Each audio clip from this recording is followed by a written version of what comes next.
I hadn't been to Uncle Rick's cabin in over 4 years. Life got in the way. A messy breakup, a job that sucked the soul out of me, and the general grind of pretending everything's fine when it's anything but. When Uncle Rick called and suggested I take a break at the cabin, it felt like a lifeline. I packed my bags, threw them into my beat-up old sedan, and drove out to the middle of nowhere. The drive was long, winding through dense forests and open fields, giving me plenty of time to overthink my life choices. By the time I arrived, the sun was dipping below the horizon, painting the sky with streaks of orange and pink. The cabin stood exactly as I remembered it, nestled right on the edge of Clearwater Lake. The air smelled of pine and damp earth, a smell I hadn't realized I missed. The water shimmered under the fading light, an image straight out of a postcard. It was the kind of place that felt frozen in time, untouched by the chaos of the outside world. The cabin itself was modest but cozy. Uncle Rick had clearly gone out of his way to prepare it for me. The fridge was stocked with basics: eggs, milk, a loaf of bread, and even a six-pack of my favorite beer. The sheets on the bed were freshly laundered, the kind of crisp that made you want to dive in and stay there. The living room had the same old couch with a faded plaid cover, and the faint smell of wood smoke lingered in the air. Everything felt familiar, like stepping into a memory. After unpacking, I cracked open a beer and settled on the couch. The view from the window was breathtaking. The lake was perfectly still, reflecting the darkening sky like a mirror. The trees along the shore stood tall and silent, their shadows stretching out over the water. It was peaceful, almost too peaceful. I could hear the faint chirping of crickets and the occasional rustle of leaves, but that was it. No cars, no voices, just the sounds of nature. It felt both calming and a little unnerving, like I was too alone. I spent the evening flipping through an old book I found on the coffee table, something about local wildlife. It wasn't exactly thrilling, but it kept my mind occupied. Every now and then, I glanced out the window, half expecting to see something out of place, but the lake remained as calm as ever. I'd forgotten how dark it got out here. With no street lights or nearby houses, the only light came from the moon and the faint glow of the cabin's porch lamp. When it was finally time for bed, I found myself hesitating. The cabin had always been a safe place, but the silence felt heavier at night. I brushed it off, chalking it up to being out of my element after years of city noise. I climbed into bed, the sheets cool against my skin, and stared at the ceiling for a while, letting the quiet wrap around me. Eventually I drifted off, lulled by the faint sounds of the lake, the rustling trees, and the rhythmic chirping of crickets. Nothing happened that night. No strange noises, no shadows at the window. Just me in the cabin, surrounded by the stillness of the woods.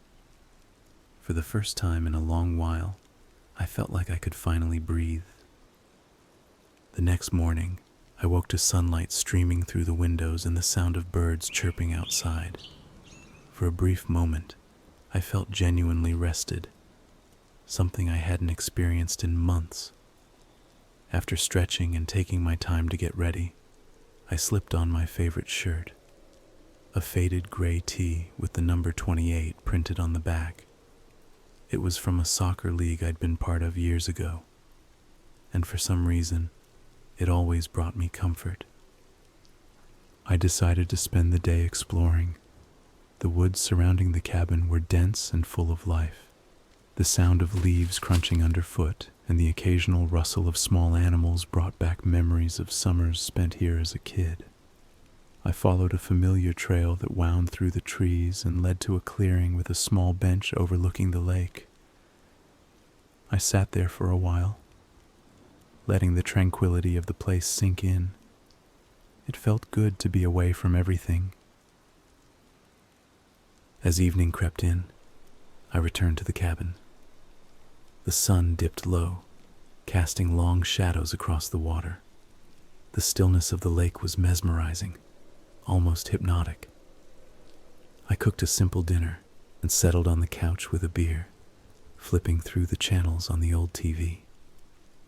There wasn't much to watch, but the background noise was comforting. Later that night, as I was getting ready for bed, I heard a soft knock at the door. It was faint, almost hesitant. I froze, my hand halfway to the light switch. The cabin was isolated. There shouldn't have been anyone out here.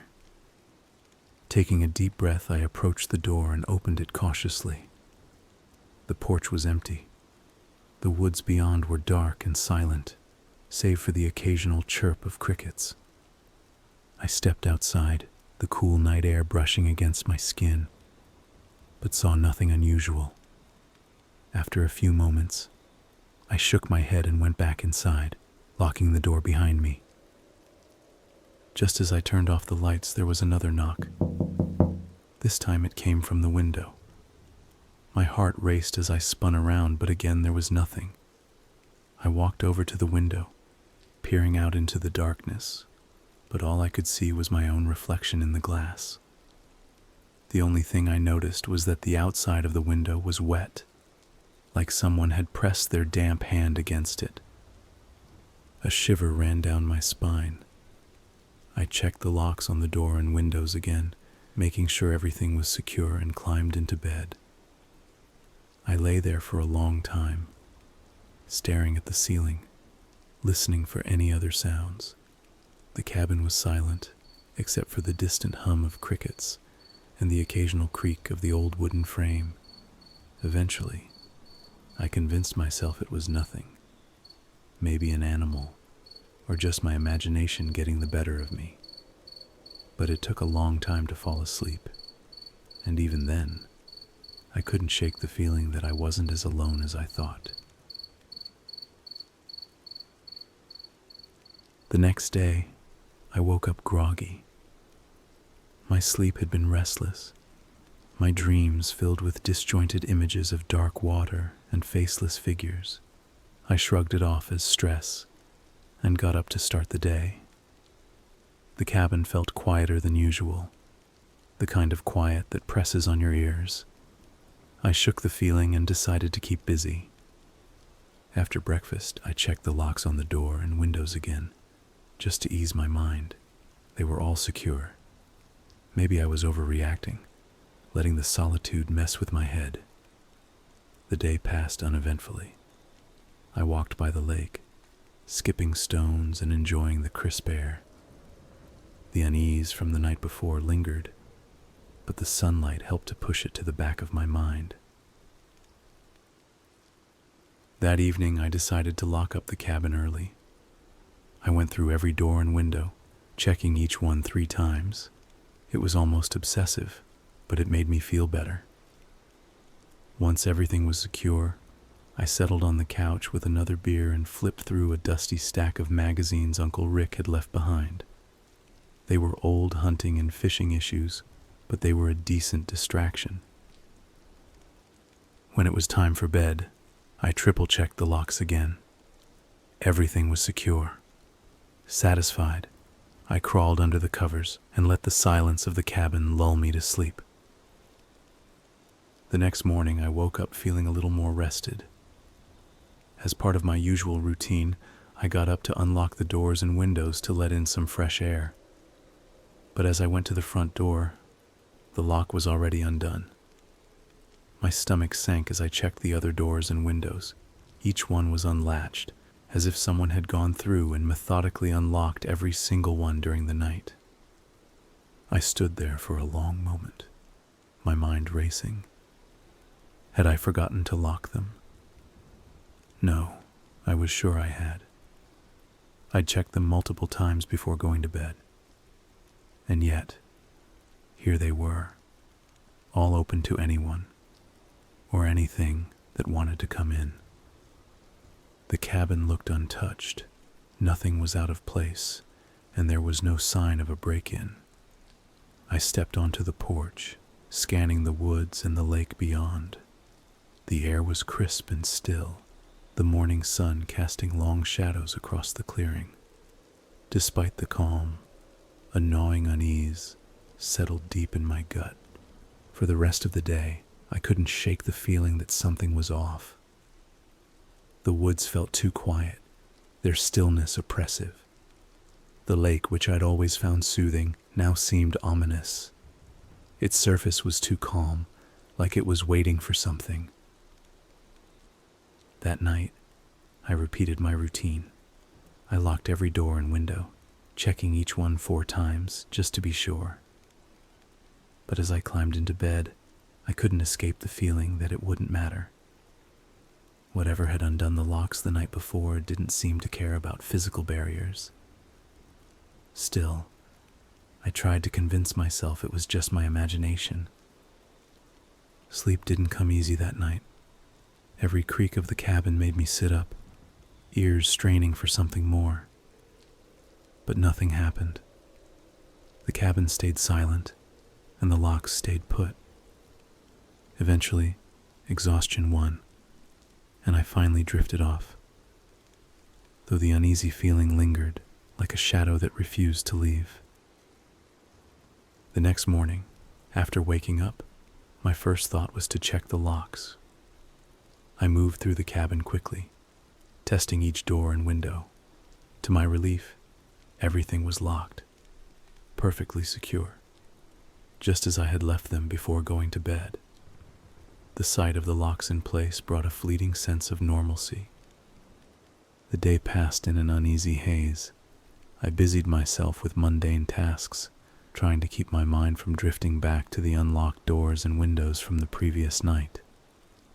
I wandered the trails around the cabin, skipped stones at the lake, and even tried reading one of the old books Uncle Rick had left behind. But no matter what I did, that gnawing sense of wrongness wouldn't leave me alone. By the time evening rolled around, I was mentally and physically drained. I locked the cabin doors and windows, checking each one 4 times this time, then settled into bed. The sheets were cool against my skin, but sleep didn't come easily. My mind kept circling back to that uneasy stillness that seemed to cling to the lake. It must have been close to midnight when I heard it. A faint splash, just loud enough to pull me from the edge of sleep. My eyes snapped open, heart pounding as I stared at the ceiling. For a moment I thought I'd imagined it, but then came another splash, softer this time, like something slipping into the water. Curiosity and fear battled within me as I swung my legs out of bed and moved toward the window.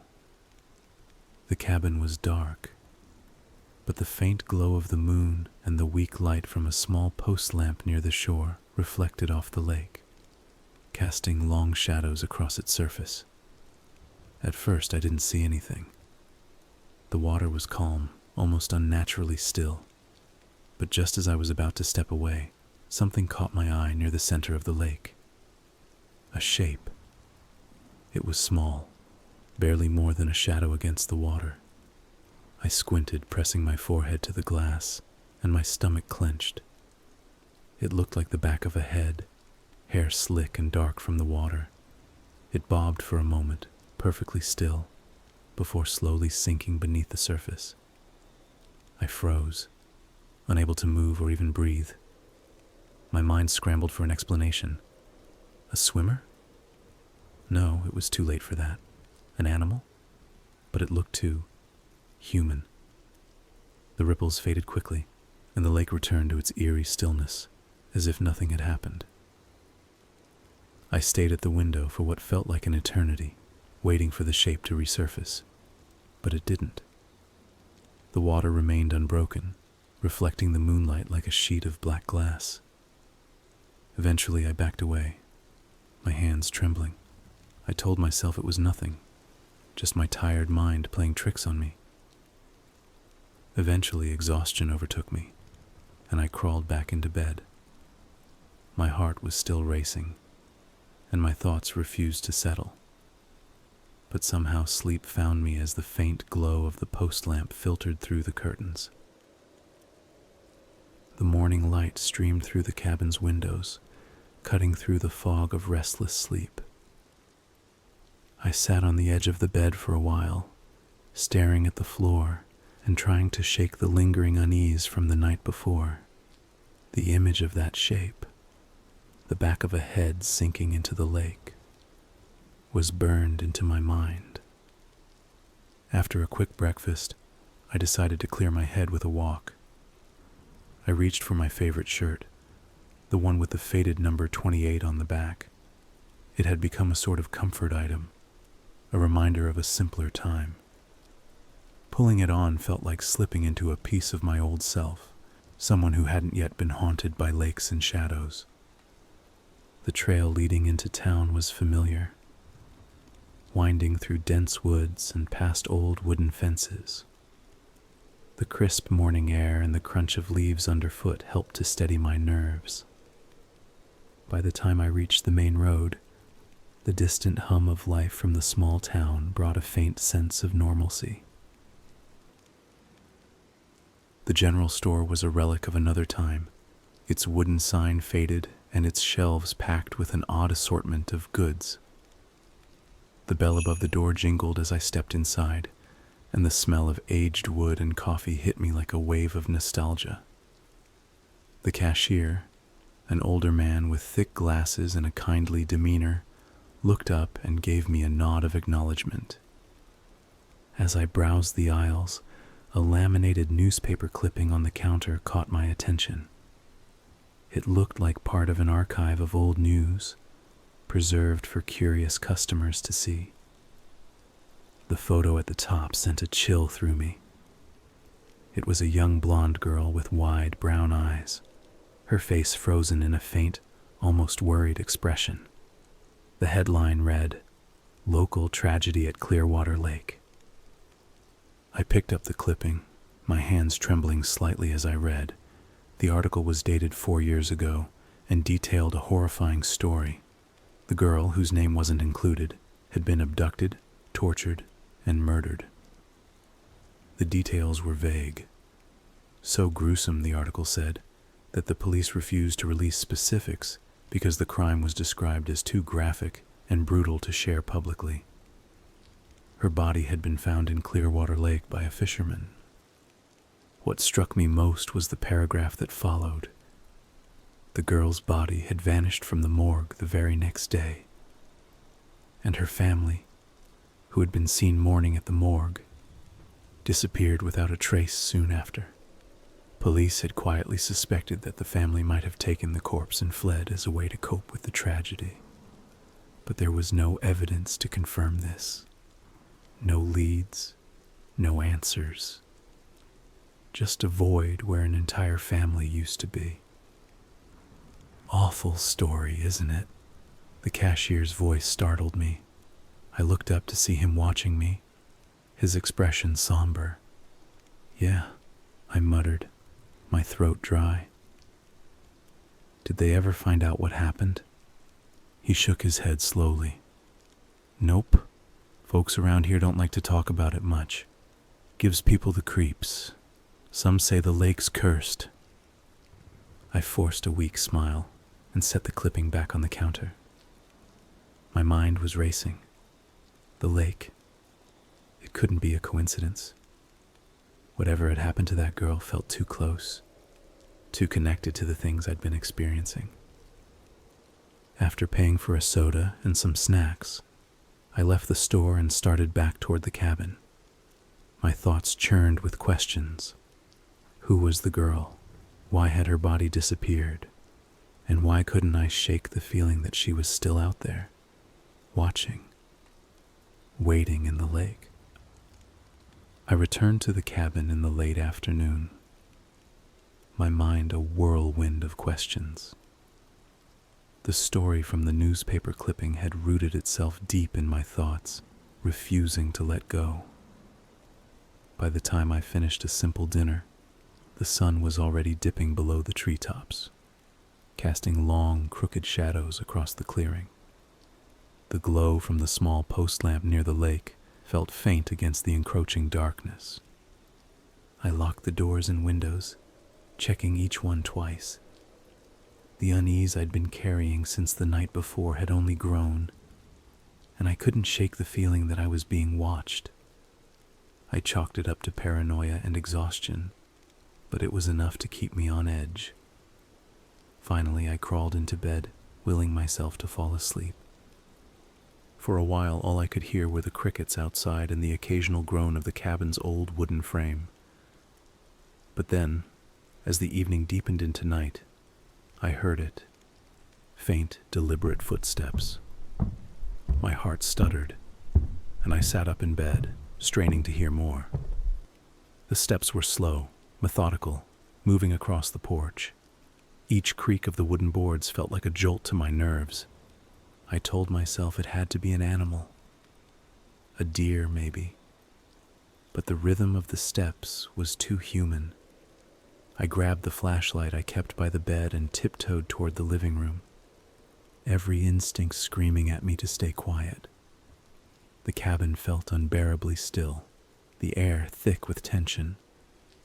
Then came the knock. It wasn't loud, just a soft, deliberate rapping at the door. My breath caught, and I froze where I stood, the flashlight shaking in my hand.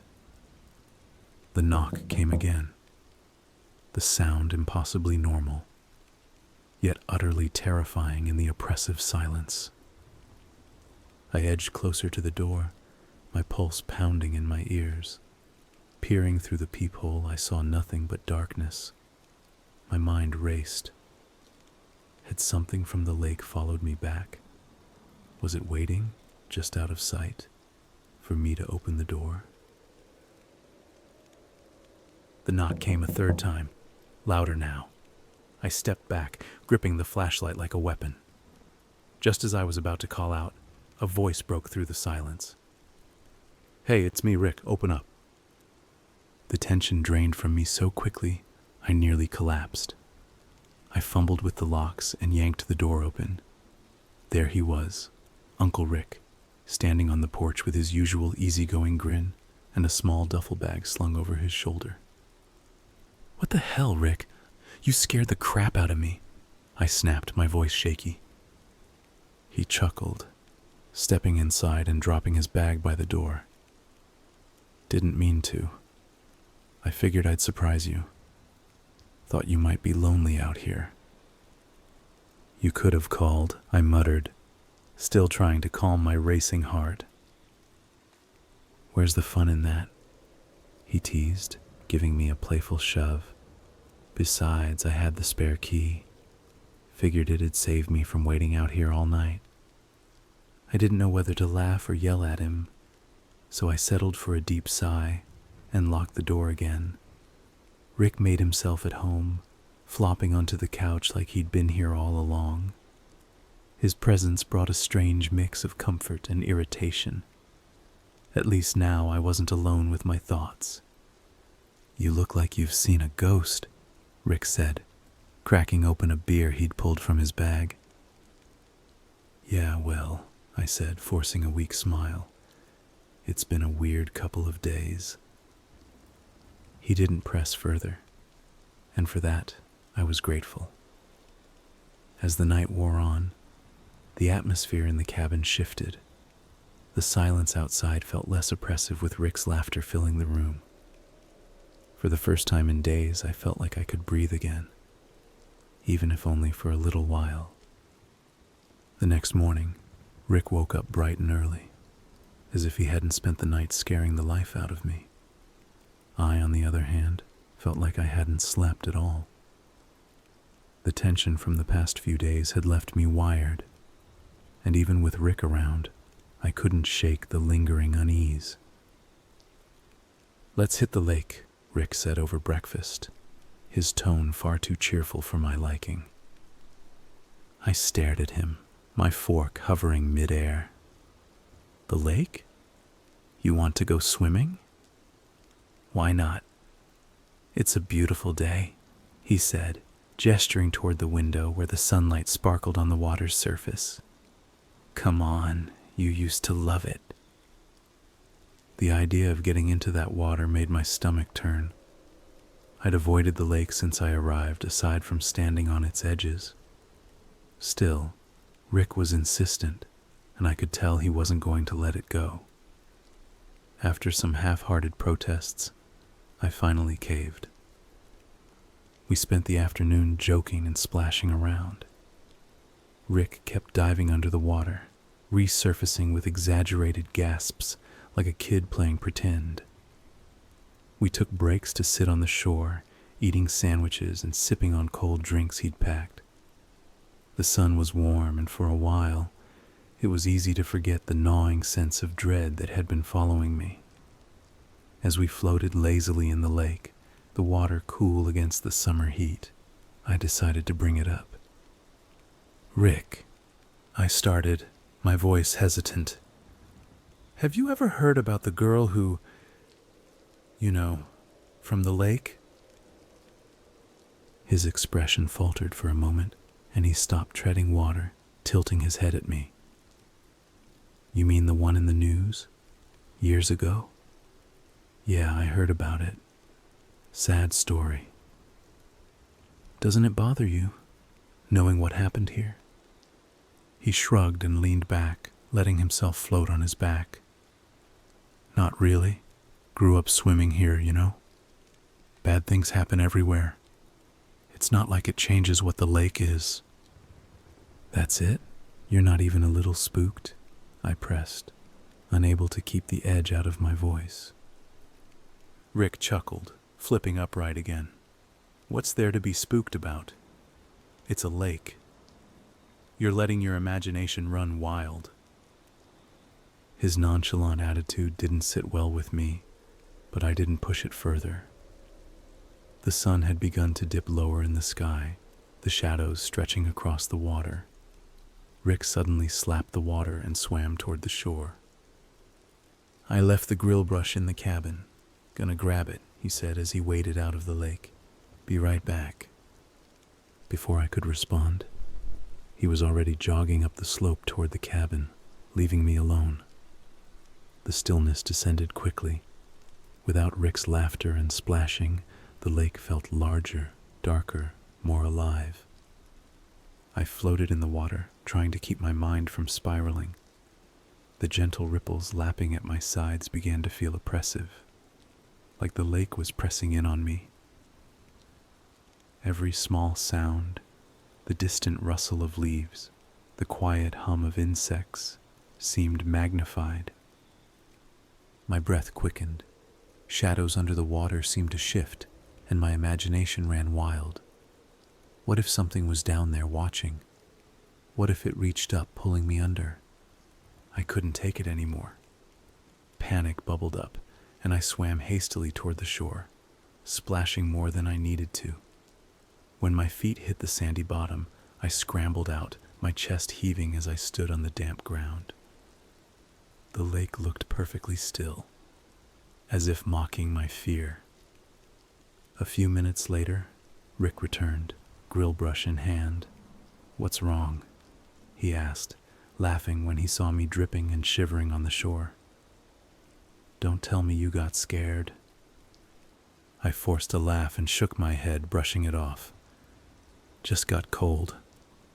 Thought I'd wait for you. Well, get back in. You can't quit now, he said, tossing the brush onto the shore before wading back into the water. Reluctantly, I followed, the sense of unease still gnawing at me as the darkness of the lake closed in once again. The lake was unnervingly quiet as Rick and I waded back into the water. The sun had fully set by now, leaving the world bathed in the faint glow of the small post lamp near the shore. The water was dark and still, mirroring the night sky, and the distant hum of insects was the only sound breaking the silence. Rick swam farther out, his movements carefree, while I lingered closer to the shore. My earlier panic had subsided slightly, but a sense of unease clung to me like a second skin. I tried to focus on Rick's voice as he called out a joke, but my attention was elsewhere. On the lake, on its depths. "Hey, I'm going to swim out a bit and see how far the lamppost light reaches," Rick said suddenly. Without waiting for my reply, he started moving farther into the darkness. "Rick, maybe don't go too far," I called after him, my voice shaky. He just waved a hand dismissively. I stayed where I was, the water lapping at my chest, my arms treading softly. The longer I stayed, the more oppressive the atmosphere became. The lake felt vast, endless, and the black water seemed to stretch forever beneath me. The post lamp's glow seemed to shrink, leaving more of the lake in shadow with every passing moment. Minutes ticked by. Rick's playful splashing faded into the distance, leaving me alone with the dark water and my thoughts. Every ripple against my skin felt unnatural, as if the lake itself were alive and aware of my presence. My breathing grew shallow, and the oppressive quiet began to weigh on me. The shadows beneath the water seemed to shift, and I couldn't stop imagining unseen things brushing against my legs. "Rick?" I called out, my voice echoing softly across the water. No response. My stomach churned as I tried to convince myself he was just out of earshot. But the stillness around me felt heavy with something unspoken. Then I saw her. At first it was just a pale shape gliding toward me through the water. My mind scrambled to make sense of it, maybe a trick of the light or a reflection. But as it drew closer, my chest tightened. It was her, the girl. Her blonde hair clung to her head in slick strands, and her wide, furious eyes burned with an anger so raw and primal it seemed to scorch the very air around me. Her gaze was alive with pure hatred, a deep seething fury that felt ancient and unending, as though every wrong in the universe had found its focus in me. Her face was half submerged, but the hatred radiating from her gaze was unmistakable. She moved like a predator, her body slipping through the water with an eerie grace, like a crocodile closing in on its prey. The stillness of her approach was more terrifying than if she had splashed. Every movement was deliberate, purposeful, and filled with a malice so profound it felt like the water itself recoiled from her presence. Her eyes never left mine, and the hatred radiating from her seemed to cut through me, sharp and relentless. Panic erupted in me. I thrashed, kicking my legs and flailing my arms, sending water flying everywhere. My splashing was frantic and wild, an instinctive fight against the terror closing in. I spun around, desperately trying to escape, but the water felt thicker, as though the lake itself was conspiring to hold me in place. Then I felt it, a hand gripping my shoulder. For a horrifying moment, I was certain it was her. My body went rigid, my mind screaming that this was the end. But as I whipped around, gasping and choking on lake water, I saw Rick's face staring back at me, his expression a mix of confusion and concern. "Hey, you okay?" he asked. "You look like you've seen a ghost." I turned back to where the girl had been, but the water was empty, dark, and still. My legs finally found their strength, and I stumbled toward the shore, nearly tripping in my haste to get out of the lake. Rick followed, his voice full of questions that I couldn't bring myself to answer. Back on the shore, I collapsed onto the sand, my breaths coming in ragged gasps. Rick knelt beside me, his carefree demeanor replaced with genuine worry. "What happened out there?" he asked. "You're shaking." I shook my head, unable to find the words. How could I explain what I'd seen? How could I even begin to make sense of it myself? Rick didn't push me for answers, but the concern in his eyes was clear. We sat there for a long time, the silence stretching between us. The lake, as still as ever, seemed to mock me. Whatever had happened out there, whatever I'd seen, it wasn't over, and I had the sinking feeling that the worst was yet to come. That night, I convinced Rick to stay at the cabin. After what I'd experienced in the lake, I couldn't bear the thought of being alone.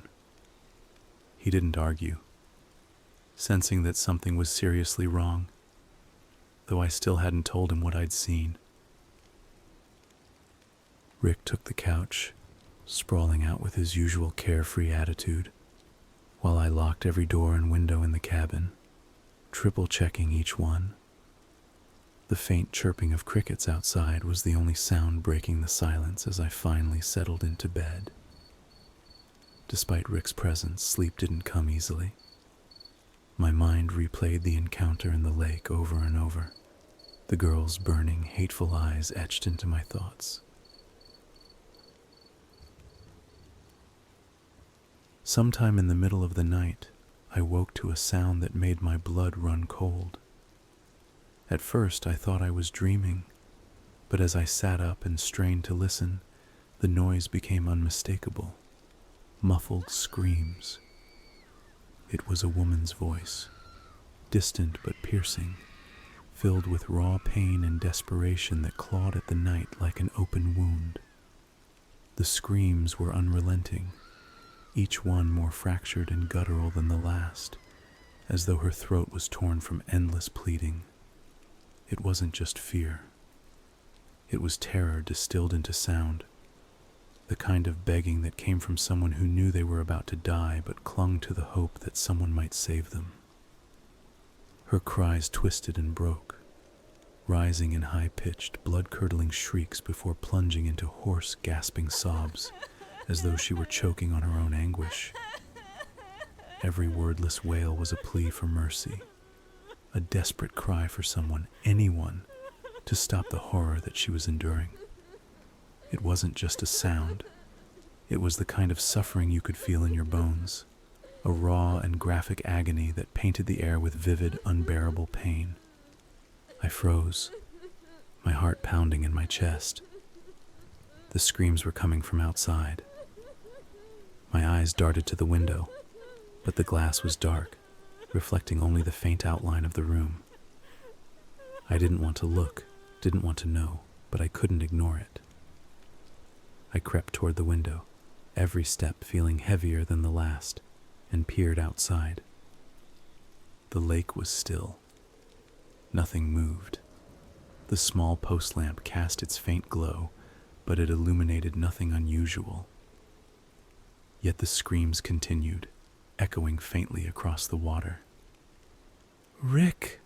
I hissed, backing away from the window. "Rick, wake up!" He stirred on the couch, groggy and annoyed. "What? What's going on?" "Do you hear that?" I asked, my voice trembling.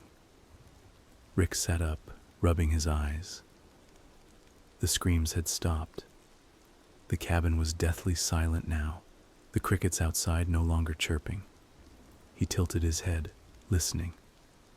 "I don't hear anything," he said, his voice low. "What did you hear?" "A woman," I whispered. "Screaming." It was coming from the lake. Rick frowned, his easygoing demeanor replaced by something more serious. He stood and walked to the window, peering outside. "There's nothing out there," he said after a moment. "You're sure you weren't dreaming?" "I wasn't dreaming," I insisted, though even I wasn't entirely convinced.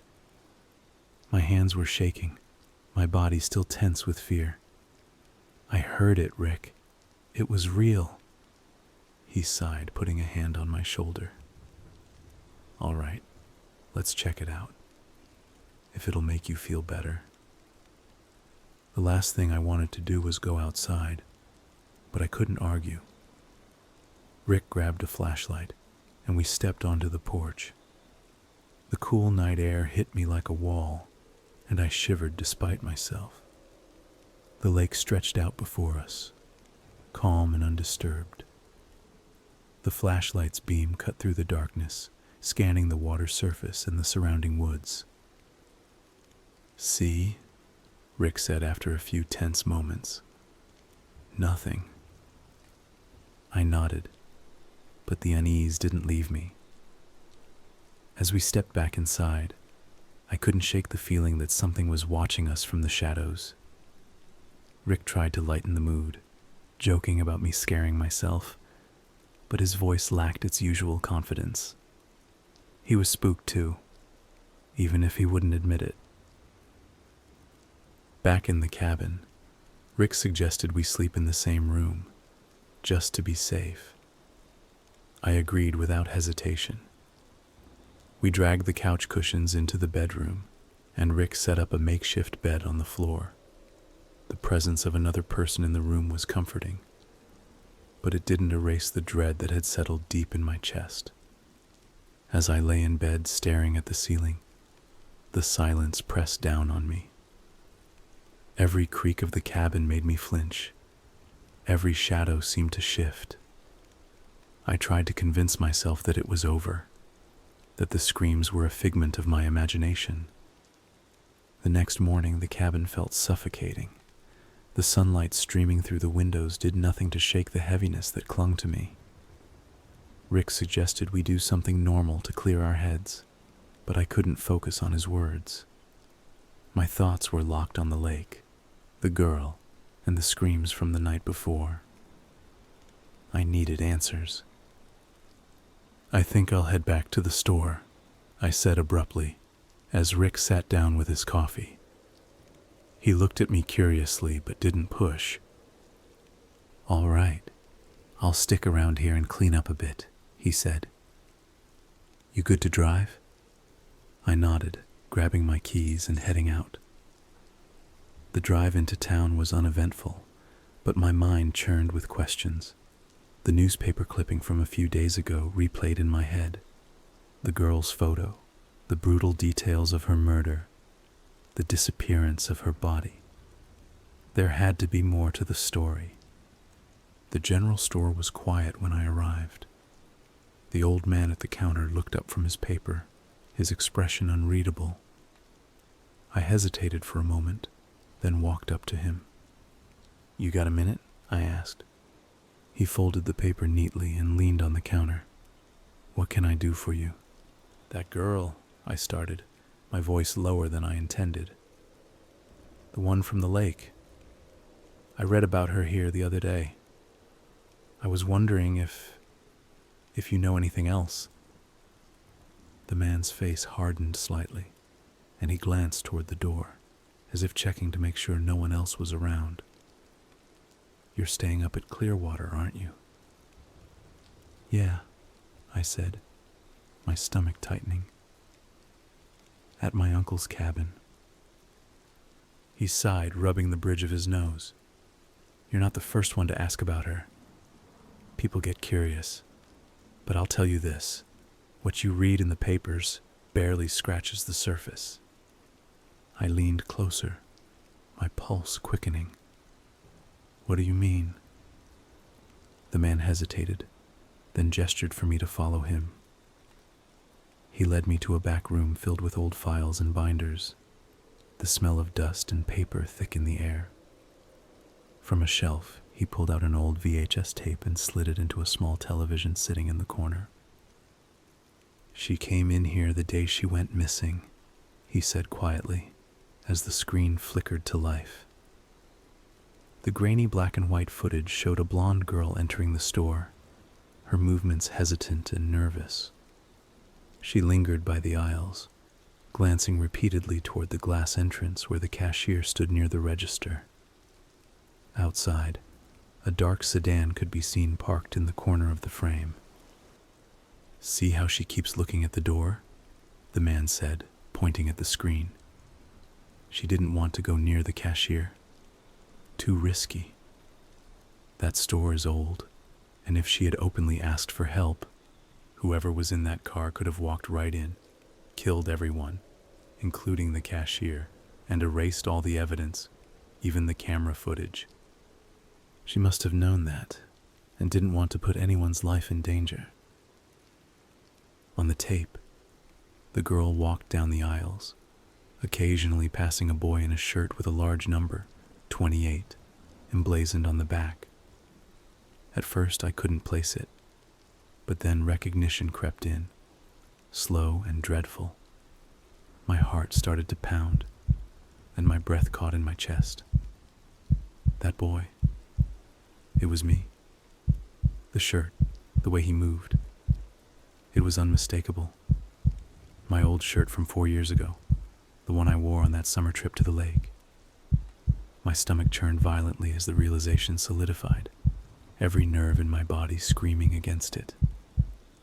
That was me, oblivious and carefree, walking past a girl whose life was hanging by a thread.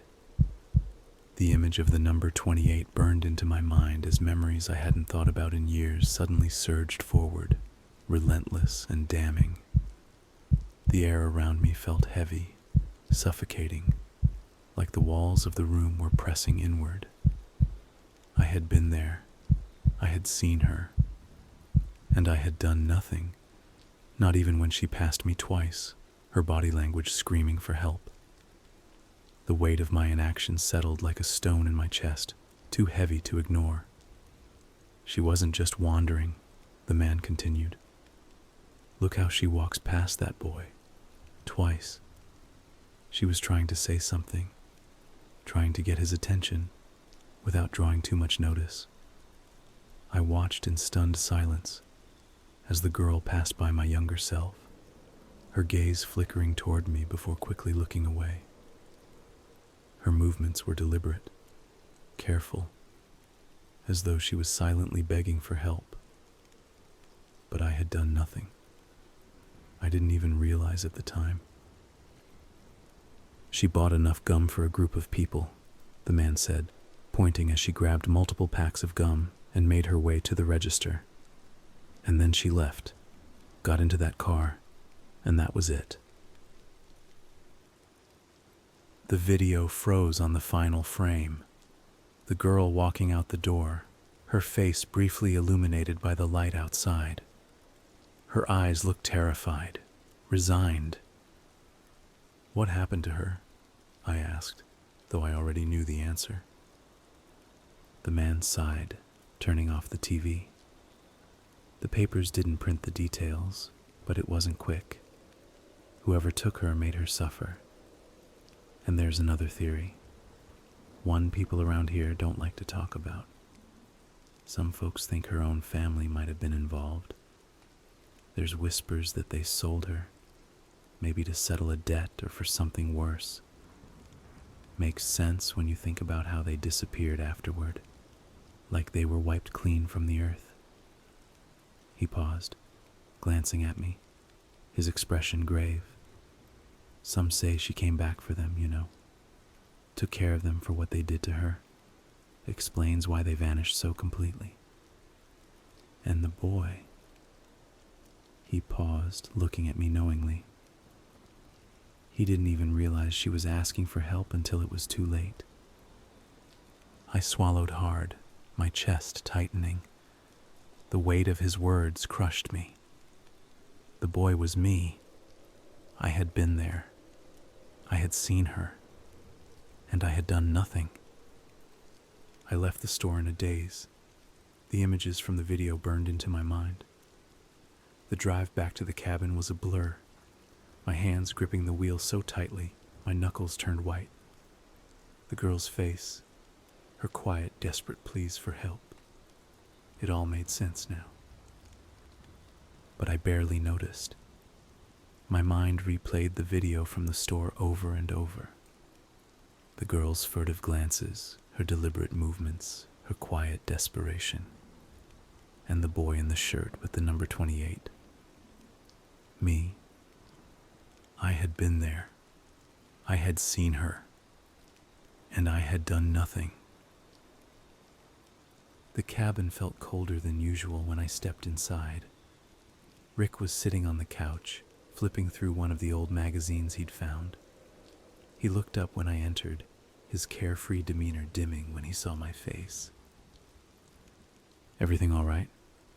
he asked, setting the magazine aside. I didn't answer immediately, walking to the kitchen and grabbing a glass of water. My hands trembled as I brought it to my lips, and the cold liquid did little to calm me. "Hey," Rick said, standing now. "What happened? Did something happen at the store?" I set the glass down, the clink against the counter louder than I'd intended. My breath hitched as I tried to find the words. I saw a video of her, the girl from the lake." Rick's brows furrowed. "The one you were talking about?" I nodded, gripping the edge of the counter. "She came into the store the day she went missing." "I was there, Rick. I was there, and I didn't even realize." My voice broke and I turned away, unable to meet his eyes. "Wait," Rick said, stepping closer, his brow furrowing deeply. "What are you saying? That you were the boy? The one she was trying to get help from?" I took a shaky breath, my hands trembling. She was trying to get someone's attention, trying to ask for help without being obvious. And I was right there, Rick. I was there, and I didn't see it. I didn't do anything. Rick shook his head slightly, as if trying to process the information. "That doesn't make sense," he said slowly. "I mean, how could you know? Are you sure it was you? Maybe you're just remembering wrong, or—" "It was me," I interrupted, my voice cracking under the weight of my own certainty. "The shirt, the number 28. I saw it in the video, Rick. There's no mistake." She walked past me twice. She was trying to tell me something, and I didn't see it. I didn't do anything. Rick was silent for a long moment, his face shifting between disbelief and concern. "You couldn't have known," he said finally, his voice quieter now. "If she didn't ask—" "She couldn't ask," I snapped, whirling around to face him. "She couldn't because the cashier was right at the entrance, and the people in the car could see her through the glass. She didn't want to risk anyone's life, Rick. She was trying to keep everyone safe, even while she was terrified for herself. And I just walked by her like she wasn't even there." Rick held up his hands, his expression steady. "Hey, calm down. You're putting a lot of blame on yourself for something you couldn't have understood. You didn't know what was going on." I shook my head, stepping away. "But I could have. I should have seen it. The way she kept looking at me, passing by me twice. She was trying, Rick. She was trying so hard." The room fell silent, except for the sound of my ragged breathing. Rick didn't say anything for a while, and I couldn't bring myself to look at him. The weight of the guilt was suffocating, crushing me from the inside out. "You need to let it go," Rick said finally, his voice firm but not unkind. "I know it's easier said than done, but beating yourself up isn't going to change anything. You can't rewrite the past." I nodded, though his words barely registered. How could I let it go? How could I move on when her face, her terrified eyes were burned into my mind? She had been right there, begging for help in the only way she could. And I had walked away. That night, I lay in bed, staring at the ceiling. Rick's snores drifted faintly from the other room, but they did little to comfort me. The silence pressed in, heavier than ever. And then, just as I felt myself drifting towards sleep, I heard it. The faintest ripple of water, as though someone were moving through the lake. My breath caught, and I sat up, my heart pounding. The sound came again, unmistakable now. Slow, deliberate, like footsteps through the still water. didn't move, didn't dare go to the window. Instead, I sat frozen in place, the weight of my guilt bearing down on me like a living thing. I left the cabin the next morning. Rick didn't say much as I packed my things, but his concern was evident in the way he hovered near the door, watching me with a mix of worry and helplessness. I didn't have the energy to explain. The lake had taken something from me, and staying there any longer felt unbearable. The drive back to my house was quiet, the kind of silence that wasn't just outside but inside as well. My thoughts churned with everything that had happened. The lake, the video, the girl's haunting eyes, and the unmistakable weight of her anger. It was as if her presence had followed me, clinging to my very soul. When I arrived home, the familiar surroundings should have brought me comfort. Instead, they felt foreign, like I was trespassing in my own life. I wandered through the rooms, touching the furniture, the walls, as if grounding myself would make the unease dissipate. But it didn't. The girl was still with me. I could feel it. That night, I tried to settle back into my old routine. I made a simple dinner, sat on the couch, and turned on the TV. The noise should have filled the void, but the emptiness remained, pressing down on me with an almost physical weight. My eyes kept drifting to the windows, half expecting to see someone, staring back at me. When I finally went to bed, exhaustion wrapped around me like a heavy blanket, pulling me towards sleep. But my thoughts wouldn't let me rest. The girl's face burned in my mind, her wide eyes filled with a hatred so pure, so unrelenting it felt like it could swallow me whole. I couldn't escape it. I couldn't escape her. As I lay there staring at the ceiling, a chilling realization crept into my mind. She was angry, not just at the people who had taken her, not just at the world for forgetting her. She was angry at me, for not helping, for walking away when she needed someone most. The guilt was suffocating, and for a moment, I thought I might cry. But no tears came. My mind raced with questions I couldn't answer. Why had she waited so long to come after me? Was it because I hadn't been back to the lake in years? Had she been waiting all this time, bound to that place, unable to act until I returned? Or was her revenge something she had planned, needing me to confront the truth before she could fully unleash her wrath? Only the oppressive silence of the house and the echo of her hatred in my mind accompanied my questions.